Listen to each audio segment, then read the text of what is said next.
ગાંધીધામ શહેરમાં આર્થિક ગુનાખોરીનો એક ગંભીર કિસ્સો પ્રકાશમાં આવ્યો છે, જેમાં બે સગા ભાઈઓએ મળીને ખાનગી કંપની સાથે આશરે ₹1.74 કરોડની છેતરપિંડી અને વિશ્વાસઘાત કર્યો હોવાનો આરોપ છે।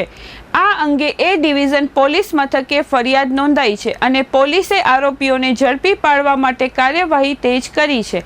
પ્રાપ્ત માહિતી મુજબ ગાંધીધામના સુભાષનગર વિસ્તારમાં રહેતા તથા વેપાર સાથે સંકળાયેલા દીપકભાઈ મનુજાએ અભિષેક બિજેન્દ્ર શર્મા અને રિષભ બિજેન્દ્ર શર્મા સામે ફરિયાદ નોંધાવી છે। આરોપીઓ ફરિયાદીની ગ્લોબલ ટ્રેડ કન્સલ્ટન્સી કંપનીમાં નોકરી કરતા હતા।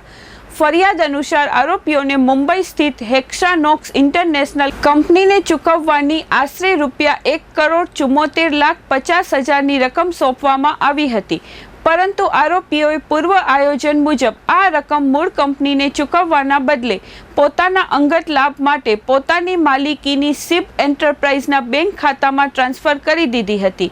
આ બનાવના પગલે કંપની સાથે વિશ્વાસઘાત અને છેતરપિંડીનો ગુનો બનતા પોલીસે ભારતીય ન્યાય સંહિતાની વિવિધ કલમો હેઠળ ગુનો નોંધ્યો છે।